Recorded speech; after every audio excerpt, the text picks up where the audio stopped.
인사합시다. 일어나 함께 갑시다. 우리 앞뒤로도 인사 한번 합시다. 일어나 함께 갑시다. 일어나서 함께 갑시다. 일어나서 함께 갑시다. 그래요. 일어나서 함께 갑시다. 1970년도의 일이에요. 제가 아직 태어나기 전에 일인데 오늘 설교를 준비하다가 좀 오늘 설교의 본문하고 좀 맞은 일이 없을까 뒤적뒤적거리다가 제가 태어나기 전에 있었던 일이 있었더라고요. 언제냐면 1970년도에 4월 8일에 있었던 일입니다.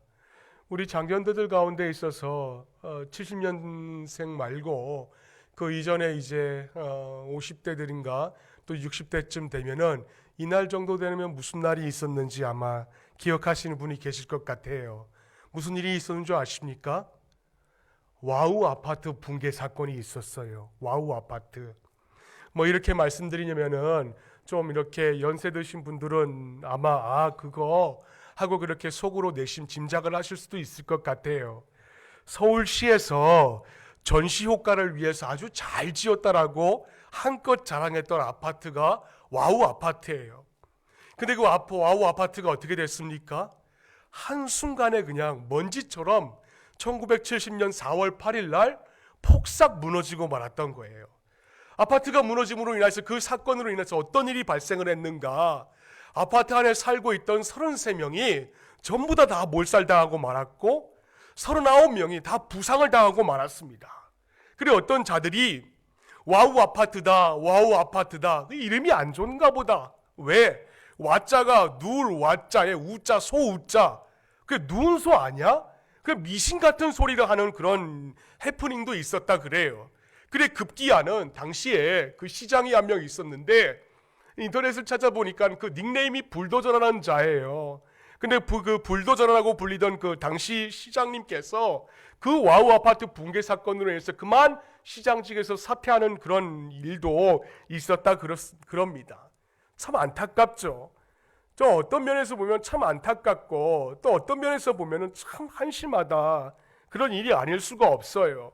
그 와우 아파트는 우리에게 있어서 또 한국에 있는 많은 사회인들에게 어떠한 대명사로 불렀냐면은 부실공사, 성수대교와 마찬가지로 부실공사의 두 가지의 모습으로 우리의 기억 속에 잔재되어 있다는 것입니다. 근데 여러분, 우리 인생도 그럴 수가 있어요. 가만히 보면은 여러분 우리의 인생을 비유할 때에 인생은 집집기다. 그렇게 비유를 많이 하지 않습니까? 그럴 때에 부실공사로 인하여서 무너지는 집과 같은 인생이 저와 여러분의 도처에도 많이 있다라는 것이에요. 물론 저마다 인생의 집을 잘 지어보려고 애를 쓰죠. 또 좀 더 튼튼한 집을 지으려고 애를 써요. 집을 짓는 사람 중에는 무너지라고 짓는 바보는 이 세상에는 단 한 명도 없을 것이기 때문에 그렇습니다. 그런데 어떻습니까? 그런데도 우리의 인생 만사 뭐 뜻대로 됩니까? 저는 인생 만사 뜻대로 되는 거는 운전밖에 없다라고 생각을 해요. 운전밖에 없습니다. 어떤 건물은 지금도 부실공사가 되어서 집이 무너진다는 것이 사실이에요. 마찬가지로 자기 딴에는 우리가 인생의 집을 좀 잘 지어보겠다라고 생각을 합니다. 하지만 나중에 보면은 부실 인생이 될 수가 있다는 거예요. 여러분 그러면요 우리 인생은 정말 큰 낭패입니다. 왜? 우리 인생은 가면 갈수록 좋아야지 가면 갈수록 나빠지는 인생은 결국에는 하나님의 영광을 가리는 모습이기 때문에 그래요. 우리 인생 어차피 한 번밖에 없잖아요. 나그네와 같은 삶이라고 얘기를 하는데 두 번 다시 없는 그 인생, 그 어느 것과도 바꿀 수 없는 그 인생. 근데 그 인생의 집이 인생의 후반기에 돌아섰을 때에 방금 전에 와우 아파트처럼 또는 성수대교처럼 한꺼번에 와르르 무너진다면 얼마나 우리의 인생 가운데 기가 막힌 일이 또 있을 수가 있겠어요. 그럼 우리가 어떻게 해야 되겠습니까? 어떻게 해야 될까요?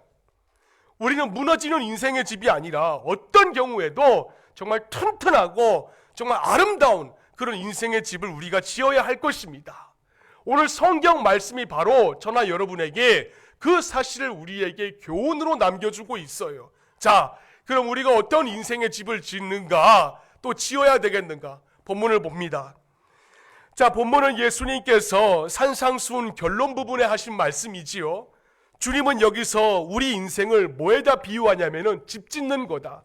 우리의 삶은 집을 짓는 거다. 거기에다 비유를 하고 있습니다. 자, 먼저 두 종류의 집이 등장을 합니다. 하나는 반석 위에 지은 집이에요. 그리고 또 다른 하나는 어디에 지은 집입니까?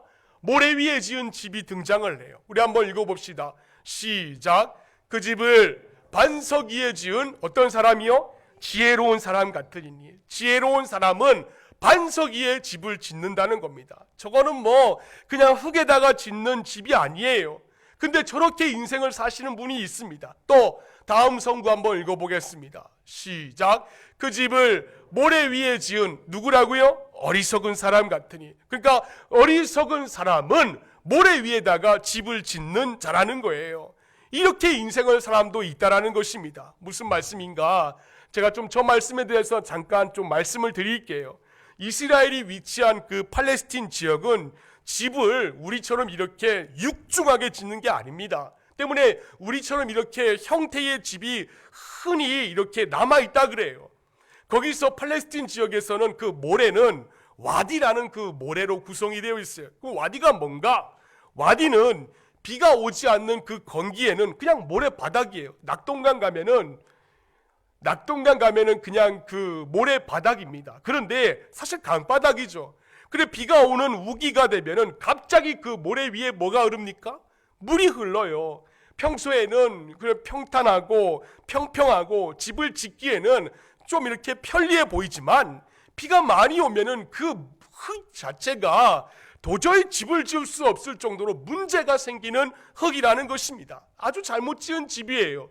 어떤 사람이 거기다가 집을 지을 수가 있겠습니까? 그런데 이 두 종류의 집은 겉으로 보기에는 비슷해요. 겉으로 보기에는 비슷하게 보일 수가 있습니다. 어쩌면 겉보기에 모래 위에 지은 집이 더 낭만적일 수가 있고 더 아름다워 보일 수가 있어요. 그런데 근본적인 차이가 있죠. 뭡니까? 기초의 차이예요. 기초의 차이입니다. 하나는 기초공사를 튼튼하게 지은 집이고 다른 하나는 기초공사를 하지 않은 채 그냥 자기의 생각대로 대강대강 그냥 시간 가는 대로 지은 집이에요. 자, 그러면 반석 위에 지은 집이 어떤 집입니까? 우리 한번 읽어봅시다. 시작.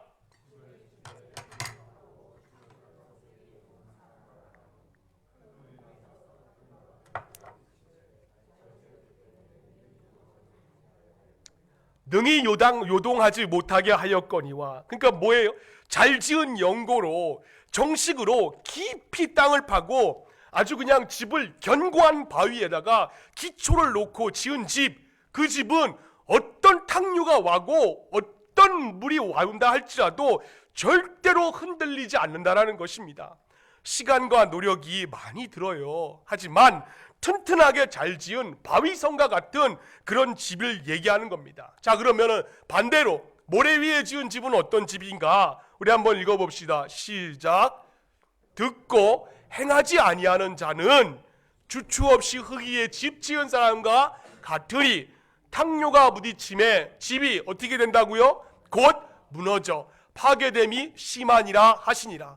말씀 잠깐 올려주세요. 자, 다시 한번 봅시다. 누가복음 6장 48절. 듣고 행하지 아니하는 자예요. 들어요. 듣는데 행하지 않은 자는 흙 위에 지은 사람과 똑같다라는 것입니다. 그 파괴가 어떤가? 탕류가 부딪히는데 하나씩 하나씩 문짝 떨어져 나가고 지붕 무너지고 그게 아니라 모든 것이 곧 무너져서 결과가 어떻게 됩니까? 파괴가 된다라는 것이에요. 파괴가 됩니다. 기초도 없이 집안이 약한 모래 위에 세운 모래성이에요. 이런 차이가요. 여러분 평소에는 별거 아닌 것 같아요. 그런데 후반부에 보면은 여실히 드러나는 것 같습니다. 왜? 비가 오고 홍수가 오고 바람이 닥치면은 실상이 드러나요. 그럼 반석 위에 지은 집은 어떻습니까? 무너지지가 않아요. 우리 한번 읽어봅시다. 시작. 비가 내리고 창수가 나고 바람이 불어 그 집에 부딪힘에 무너졌는데 그 무너짐이 심하니라. 25절 말씀입니다. 그 집에 무너지지 아니하나니 이는 주추를 반석 위에 놓은 까닭이요. 우리 한번 찾아봅시다. 25절입니다. 다 같이 한번 읽어봅시다.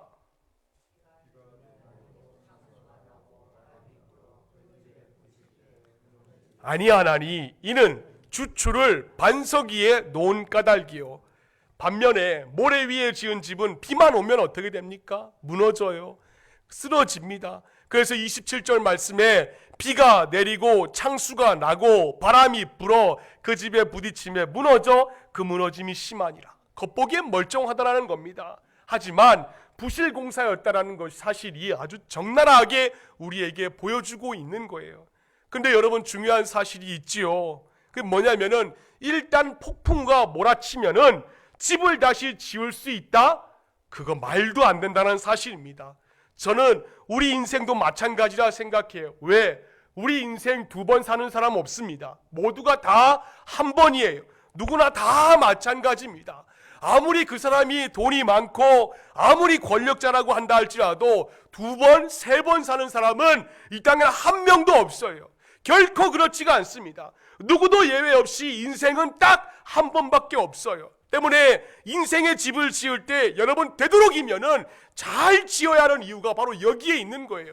왜? 일단 인생의 폭풍과 몰아치면은 회복할 길이 없기 때문에 그렇습니다. 여러분 인생의 폭풍은요 올 수도 있고 안 올 수도 있는 그런 게 아니에요. 누구에게나 인생의 폭풍은 반드시 불어닥칩니다. 그렇기 때문에 우리에게 있어서 가장 중요한 거는 기초공사예요. 그게 가장 중요합니다. 나중에 가서 뭐 그럴 줄 몰랐다, 한 번만 살려달라, 좀 어떻게 좀 해달라, 아무리 사정해도 소용이 없는 거예요. 후회해도 그때는 이미 때는 지난 것입니다. 때문에 인생의 풍파가 몰아닥칠 때에 우리가 더욱더 견딜 수 있는 건 기초공사 잘하자 이겁니다. 자, 그러면은 본문에서 말씀하고 있는 이 인생의 비, 또 홍수, 바람은 구체적으로 뭘 말하는 것인가? 다른 거 없죠. 여러분이 지금 당하고 있는 핍박과 박해와 환난, 시련 등 그런 것입니다. 또 여러분의 몸속에 있는 질병들, 이런 어떤 갖가지 실패 등 나로 하여금 자꾸만 있어서 자괴감을 갖게 만드는 것들, 이런 죽음과 심판 등 이런 것들입니다. 이런 것들이 우리 인생에 닥쳐와요. 여러분 이런 거 어떤 특정한 사람에게만 다가옵니까? 아니에요. 저도 당하고 있고 여러분도 당하고 있는 것입니다. 대상을 가리질 않아요. 특정한 때가 있는 것 아닙니다. 예고 없이 어느 순간 이 예배 마치고 본당문 빠지고 나갈 때에 어느 순간 우리에게 득달같이 찾아오는 분도 계신다라는 것입니다. 따라서 중요한 게 뭘까요? 준비하는 거죠. 대비하는 것입니다. 이게 뭐예요? 유비무환이죠. 준비하는 사람은 아무리 어려운 시련이 찾아와도 승리합니다. 반면에 준비하지 않는 사람은 어떻게 됩니까? 작은 시련이 와도, 조그만 풍파가 다가와도 이리 흔들리고 저리 흔들리고 그만 쓰러지고 마는 것이 바로 그런 작은 시련에 흔들리는 사람의 공통점이에요. 그런데 이렇게 엄연한 현실이 있어요. 그럼에도 불구하고 여전히 이 세상에는요, 모래 위에 집을 지으려고 하시는 분들이 얼마나 많이 있는지 모릅니다. 우리 한번 읽어봅시다. 시작. 나의 이 말을 듣고 행하지 아니하는 자는 그 집을 모래 위에 지은 어리석은 사람 같다. 듣고 행하지 않은 자는 어리석은 사람 같다. 이들은 예수님의 말씀을 듣지 아니하고 아주 세상을 의지하는 자예요. 돈이면 다 된다. 물질 만능주의입니다. 근데 문제는 세상이 여러분 영원한 도성이 아니라는 것이에요. 세상에서 아무리 떵떵거리고 천년 만년 살 것 같지만은 그건 어디까지나 세상의 모습이에요. 일시적이죠. 아무리 사람이 살아봤자 90년, 100년입니다. 그래서 성경은 누누이 강조하죠. 세상은 금세 없어지는 것이기 때문에 세상 바라보지 말고 너희 그 주머니에 있는 그 알량한 것들 의지하지 말라고 성경에서는 누누이 우리에게 말씀해주고 있습니다. 우리 한번 읽어볼까요? 시작. 이 세상이나 세상에 있는 것들을 뭐라고요? 사랑하지 말. 누구든지 세상을 사랑하면 뭐라고요? 아버지의 사랑이 그 안에 있지 아니하니. 16절도요. 이는 세상에 있는 것이 모든 것이 육신의 정욕과 안목의 정욕과 이생의 자랑이니 다 어디로부터 온 것이 아니라고요? 아버지께로부터 온 것이. 세상으로부터 온 것이라. 17절 다 함께 읽습니다. 시작. 이 세상도 그 정욕도 지나가되 하나님의 뜻을 행하는 자는 영원히 거하느니라. 아멘. 영원히 거한대요. 하나님의 뜻을 행하는 자.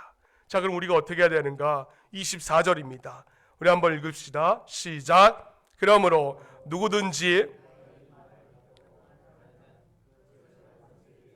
지혜로운 사람 같으리니. 아멘입니다. 여기서 반석이 뭡니까? 또 기초는 구체적으로 뭘 말합니까? 그 반석과 기초는 고린도전서 3장 11절 말씀에 기록이 되어 있습니다. 우리 한번 읽겠습니다. 시작. 이 닦아둔 것 외에 능히 다른 터를 닦아둘 자가 없으니 이 터는 곧 누구라고요? 예수 그리스도. 오직 예수 그리스도만이 우리 믿는 자들에게 있어서 기초인 줄로 믿습니다. 우리 과중한교회 모든 지체들에게도 여러분의 삶 가운데서도 아무리 어려운 자가 있다 할지라도 예수 그리스도만이 우리의 인생의 기초인 줄로 믿습니다. 이 기초 위에 집을 세운다는 것은, 자, 그렇다면 구체적으로 어떤 걸 가리키는가? 두 가지입니다. 제가 본문의 말씀을 묵상을 하고 두 가지의 적용점을 드립니다. 먼저는 뭐냐면은 신앙이에요. 신앙. 그리고 두 번째는 순종입니다. 순종. 첫 번째 먼저 신앙입니다. 자, 우리 한번, 여러분 잘 아시죠? 요한복음 3장 16절 우리 한번 외워봅시다. 시작. 하나님이 세상을 이처럼 사랑하사 독생자를 주셨으니 이는 저를 믿는 자마다 멸망치 않고 영생을 얻게 하려 하심이라. 아멘입니다. 성경상 가운데 있어서 신구약 성경 66권 가운데 가장 진리의 말씀이 바로 요한복음 3장 16절이에요. 예수님을 구세주로 믿으면은 어떤 인생의 비바람과 홍수가 닥쳐와도 여러분 아무런 걱정이 없다는 것을 믿으시기를 바랍니다. 무슨 예수 그리스도가 우리에게 무슨 재물을 많이 갖다 줘서 우리가 의지할 대상이 그가 아닙니다. 주님은 우리의 산성이시요 요새가 되신다는 것은 우리의 안식처가 되어주신다는 것, 우리의 마음을 하나님께서 붙들어 주신다는 것이에요. 그래서 시편 56편 말씀에 보니까 다윗이 이렇게 고백을 합니다. 그 시편 56편 4절 말씀을 현대어 성경으로 보니까는 이렇게 고백을 해요. 내가 하나님을 신뢰하고 주의 말씀을 찬양합니다. 내가 하나님을 신뢰함으로 두려워하지 않겠습니다. 사람에 불과한 자가 나를 어떻게 하겠습니까? 라고 그 시편 56편에 다윗이 그렇게 고백을 하고 있어요. 정말 놀랍도록 담대한 고백 아닙니까? 그런데 그 성경은 이 시의 시편 56편의 배경을 이렇게 설명하고 있어요. 56편 맨 위에 보시면 파란색 글씨로 가로를 쳐놓고 다윗이 가드에서 블레셋인에게 잡힌 때에 라고 그렇게 꺽쇠로 안에 쓰여져 있습니다. 사람을 두려워하지 않겠어요. 사람을 두려워하지 않겠다는 이 고백은 놀랍게도 인간적으로 볼 때는 사람을 가장 두려워해야 하는 그 상황에서 다윗이 고백을 하고 있는 것입니다. 대적에게 붙잡힌 상황이에요. 블레셋 사람에게 언제 죽임당할지 모릅니다. 그런데도 다윗은 사람에 불과한 자가 나를 어떻게 하겠느냐, 나는 두려워하지 않겠다라는 그의 고백이에요. 여러분, 이것이 저나 여러분에게 뭘 반증해 줍니까? 하나님을 믿는다라는 것 아닙니까? 하나님을 믿는 자인데 세상에 그 어떤 것이 나를 어떻게 할 수 있느냐. 여러분, 두려움이라는 거는요, 내가 나를 의지할 때 생기는 감정입니다. 두려움은 그래요.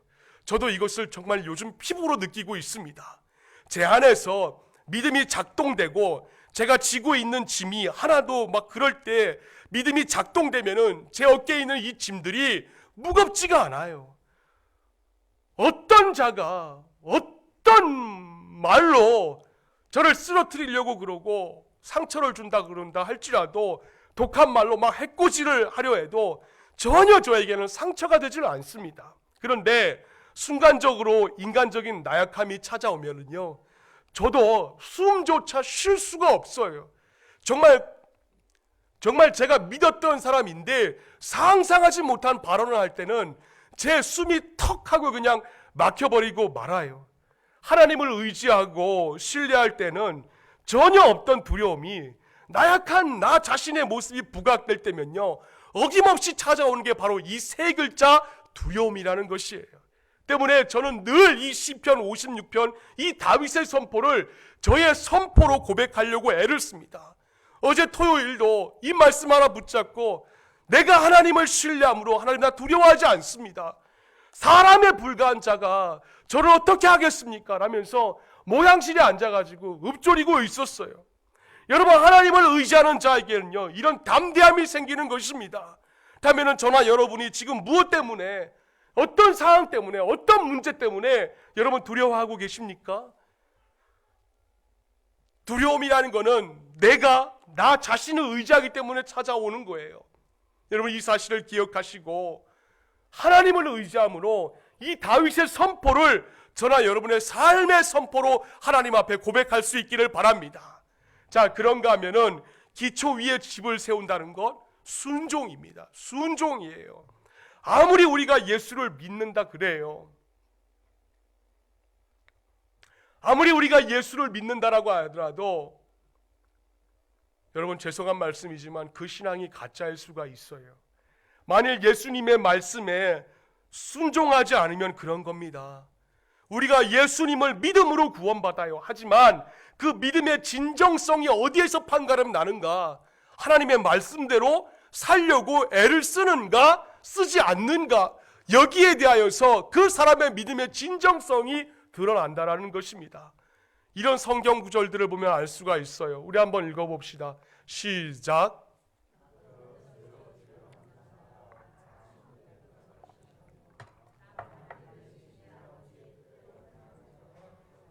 또 한번 읽어봅시다. 시작. 야고보서 2장 14절입니다.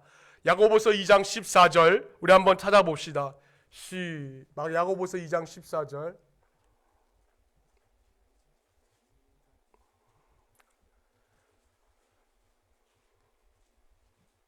우리 한번 읽어봅시다. 시작. 내 형제들아, 만일 사람이 믿음이 있노라 하고 뭐가 없으면요? 행함이 없으면. 뭐가 없으면요? 행함이 없으면 무슨 이익이 있으리요? 그 믿음이 능히 자기를 구원하겠느냐? 그러니까 뭐예요? 우리 안에 있는 이 믿음과 이 행위는, 저는 여러 목회자들 가운데 있어서 참 이 행위를 강조합니다. 이 믿음과 이 행위는 우리에게 있어서 평행선과 같다라는 거예요. 믿음의 어떤 결과물이 행위가 아니라 믿음이 있으면 행위도 같이 수반이 되어야 한다라는 것입니다.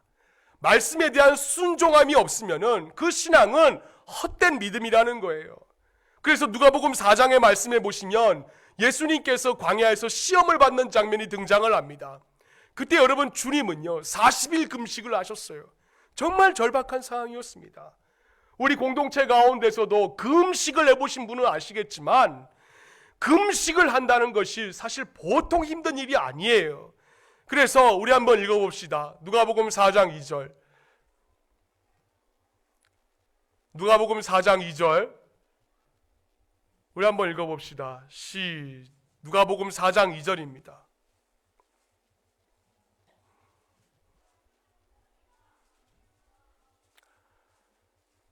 우리 한번 읽어봅시다. 시작. 마귀에게 시험을 받으시더라. 이 모든 날에 아무것도 잡수시지 아니하시니 날수가 다음에 줄이신지라. 여러분, 아무것도 잡수시지 않았어요. 이 모든 날에 물도 안 드시고 소금도 안 먹고 아무것도 잡수시지 아니하였습니다. 40일이에요. 아무것도 드시지 않았어요. 요즘 금식하면 물도 마실 수 있고 소금도 조금씩 먹는 일도 있지만 주님은 아무것도 다 포기를 했습니다. 그러니 그 광야에서 얼마나 절박한 상황이었는지 우리는 이 본문을 보면서 좀 짐작은 할 수가 있어요. 그런데 40일 딱 금식한 후에 주님께서 극도로 약해져 있을 때에 바로 그때 누가 나타나셨습니까? 2절 전반절 말씀처럼 누가 나타났어요? 마귀에게 시험을 받으시더라. 마귀가 나타났어요. 여러분, 이거 이상하지 않습니까? 주님은 하나님이에요. 주님은 하나님이십니다. 권세나 영광이나 지혜나 또 그 품성이나 모든 면에서 하나님과 한 분이세요. 그래서 빌립보서 2장 6절 말씀에 보시면은 이렇게 기록이 되어 있습니다. 그는 근본 하나님의 본체시다라고 하였어요. 그는 근본 하나님의 본체시다. 하나님이신데 하나님께서 만드신 피조물인 마귀에게 지금 시험을 받고 있다는 것입니다. 왜 그렇습니까? 창조물이 피조물에게 시험을 받고 있어요. 왜 그러냐는 거예요. 딱 하나죠. 주님이 이 땅에 육신을 입고 오셨기 때문에, 그리고 그 모든 영광을 포기하고 무조건 하나님께 순종해야 되는 신분으로 이 땅에 오셨습니다. 이제까지는 하나님의 아들로서 모든 영광을 누릴 수가 있었어요.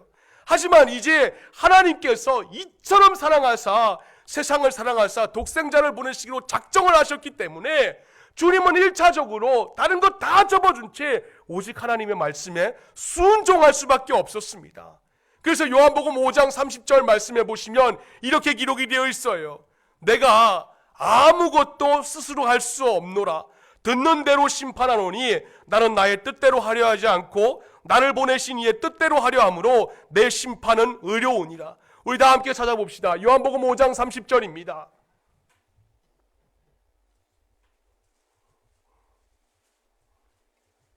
요한복음 5장 30절입니다. 시작. 스스로 할 수 없노라. 듣는 대로 심판하노니 나는 나의 뜻대로 하려 하지 않고 나를 보내신 이의 뜻대로 하려 함으로 내 심판은 의로우니라. 이게 바로 예수 그리스도의 입장이었습니다. 나의 뜻대로 하려 하지 않고, 주님은 우리를 대신해서 완전히 순종해야 될 위치에 서 계신 거예요. 하나님이 가! 그러면 가고, 하지 마! 절대 행동하지 않으셨고, 하나님이 해! 하면은 어떠한 상황에서도 목숨을 걸고 순종을 하셨습니다. 제가 이 부분에 대해서 묵상하다가 어제 저녁에 문득 저에게 스쳐 지나가는 인물이 한 명 있었어요. 사무엘상 15장 9절입니다. 사무엘상 15장 9절. 우리 한번 찾아봅시다.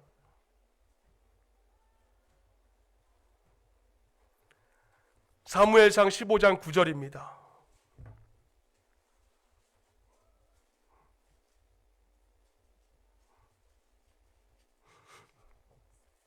한번 읽어봅시다. 시작.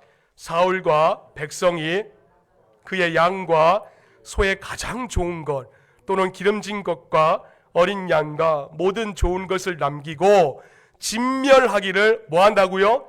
즐겨 아니했어요. 그리고 어떤 것만 진멸했다고요? 하찮은 것만 진멸하니라. 여러분 뭡니까? 사울은 좋은 것만 남겨뒀어요.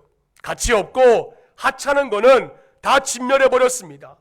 사울의 이런 모습이 어쩌면 완전히 불순종하고 아예 옆길로 새 나가는 것보다 더 위험할지 몰라요. 같은 맥락에서 볼 때에 제가 보아요. 아예 타락하고 변질해가지고 엉뚱한 길로 나가는 목회자보다도 겉으로 볼 때에 너무나 멀쩡하고 정말 신실해 보이지만은 그 내면에 죄를 감추고 사는 목회자가 더 위험할지도 모른다라는 생각이 어제 들었어요. 여러분 사울을 한번 보세요. 모양새는 다 갖추었어요. 이스라엘에서 이만큼 잘생긴 자가 없다라고 성경에는 기록될 정도였어요. 순종하는 것 같았습니다. 또 겸손까지 했어요. 그런데 그 안으로 들어가 보면 어땠습니까? 자기가 원하는 것은 남겨놓고 하찮은 것만 진멸하다. 별로 중요하지 않는 것, 가치 없는 것만 진멸하면서 순종의 신용만 하자. 이거라는 겁니다. 그래 놓고 하나님 앞에서 순종하다라고 생각을 하고 있다라는 거예요. 여러분 이게 얼마나 위험한 일이에요. 이런 면에서 주일에 아예 교회 안 나오고 그냥 뭐 밭에 가고 예식장 가는 분들 계세요. 그런데 제가 볼 때 그래요.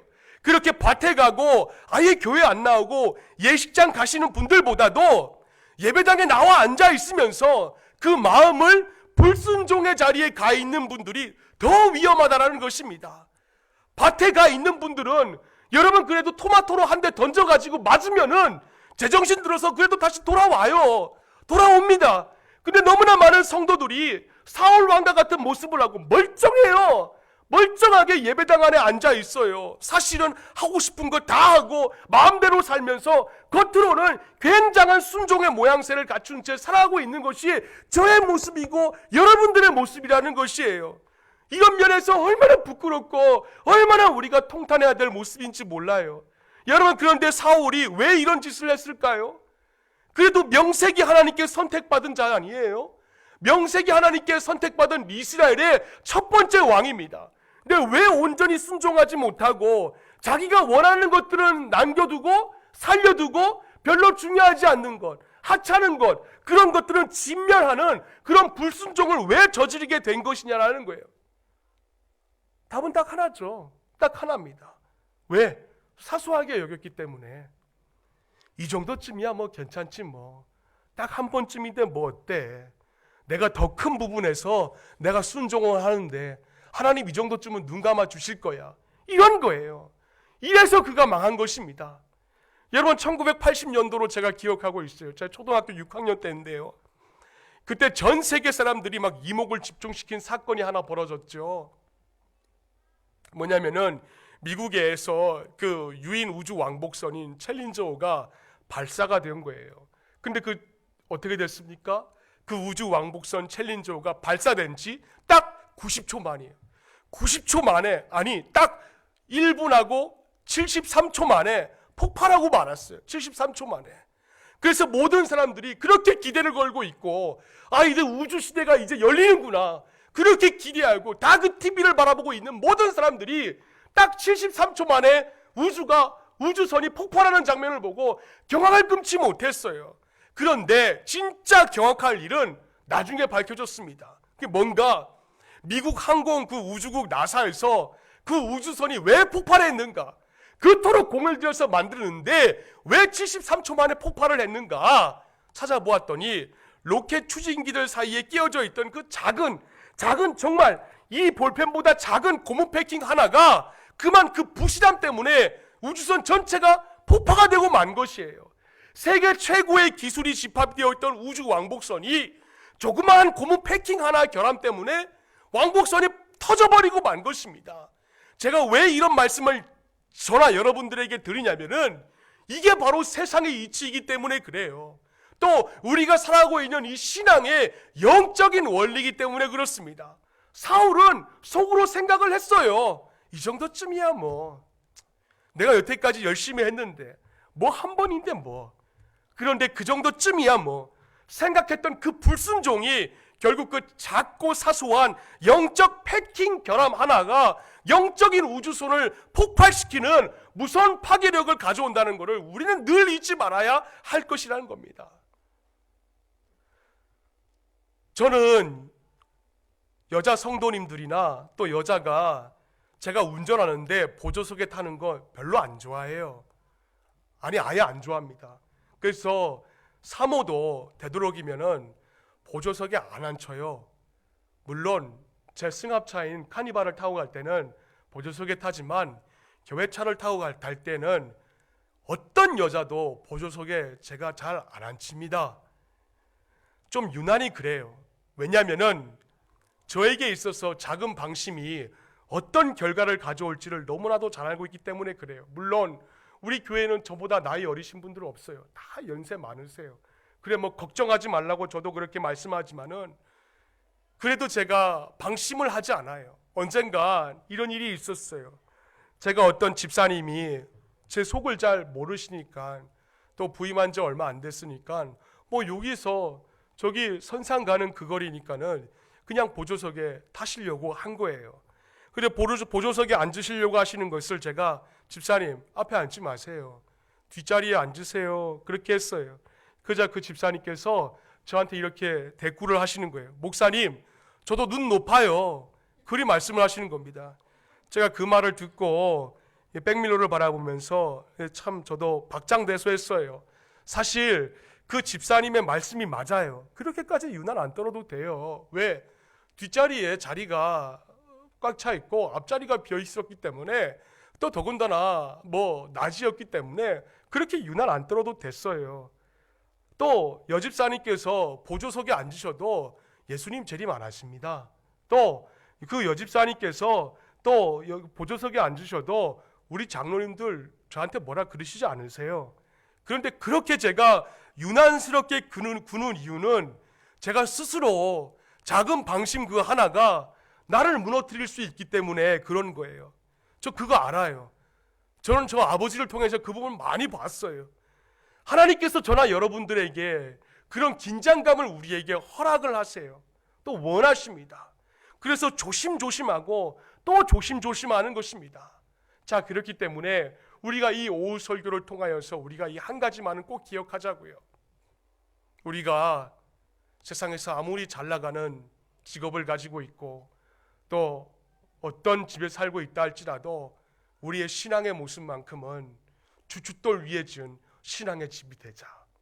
모래 위에 지은 집이 되어서 조그만 시험과 조그만 말 한마디에 좌지우지되는 그런 믿음의 분량을 가지고 있는 자가 되는 것이 아니라 하나님의 말씀의 위에 반석 위에 세워지는 믿음의 집이 되어서 어떤 시련과 역경이 오더라도 흔들리지 아니하는 내 모습이 되자. 그러기 위해서는 하나님을 향한 그 신앙, 믿음만큼은 변질되지 않고 말씀에 대한 순종함으로 인하여서 들음과 행함이 일치할 수 있는 우리가 되자. 이를 이루기 위해서는 경각심, 경계함을 늦추지 않는 우리의 모습이 되자. 이 사실을 잊지 않으시고 이번 한 주간 동안 살아가는 동안에 있어서 믿음의 값진 승리를 체험할 수 있는 우리 모두가 되었으면 참 좋겠습니다. 그래서 돌아오는 주일날 다시 한번 뵀을 때는 웃는 얼굴로 목사님 저 한 주간 승리했습니다. 권사님 나 한 주간 승리했습니다. 영적으로 환호성을 올릴 수 있는 우리 고아중간 공동체가 될 수 있기를 주님의 이름으로 축원을 드립니다. 기도하겠습니다. 하나님 감사합니다. 오늘 마태복음 7장 24절로부터 27절까지의 말씀을 통하여서 인생의 집이라는 제목으로 우리가 잠깐 말씀을 묵상하였습니다.